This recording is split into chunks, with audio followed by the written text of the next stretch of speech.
आज की कहानी का नाम है एकता में शक्ति, जो एक बहुत ही प्रेरणादायक कहानी है। किसी गांव में एक किसान रहता था। किसान बहुत मेहनती था। उसके 4 पुत्र थे और सभी पुत्र अपने हर काम को पूरी मेहनत और ईमानदारी से किया करते थे। लेकिन परेशानी यह थी कि किसान के सभी पुत्रों की आपस में बिल्कुल भी नहीं बनती थी। वे चारों आपस में छोटी छोटी बातों को लेकर लड़ते झगड़ते रहते थे।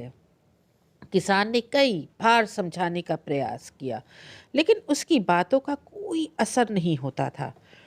धीरे धीरे किसान बूढ़ा हो गया, लेकिन चारों के आपस के झगड़े खत्म होने का नाम ही नहीं ले रहे थे।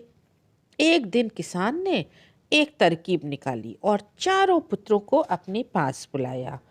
किसान ने अपने बड़े बेटे से कुछ लकड़ियां उठाकर लाने को कहा और दूसरे बेटे से एक रस्सी लाने को कहा। किसान ने अपने बेटों को बोला कि इन सभी लकड़ियों को रस्सी से बांधकर उनका गट्ठर बना दो। किसान ने फिर चारों से लकड़ी के गट्ठर को तोड़ने के लिए कहा, लेकिन कोई भी नहीं तोड़ पाया।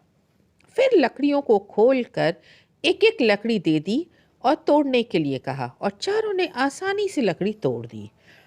इस पर किसान ने बोला, क्या तुम लोगों को कुछ समझ आया? तुम चारों भी इन्हीं लकड़ियों के समान हो। जब तक साथ रहोगे कोई भी तुम लोगों को नुकसान नहीं पहुंचा पाएगा, लेकिन अगर लड़ते झगड़ते रहोगे तो इन अकेली लकड़ियों की तरह आसानी से टूट जाओगे। किसान की यह बात सुनकर उसके सभी पुत्रों ने अपनी गलतियों के लिए क्षमा मांगी और वादा किया कि जीवन में फिर दोबारा कभी भी वे आपस में नहीं झगड़ेंगे। सीख: यह कहानी हमें बताती है कि एकता में ही सबसे बड़ी ताकत है। अगर मिलजुल कर रहेंगे तो मुश्किलों का सामना साथ मिलकर आसानी से किया जा सकता है।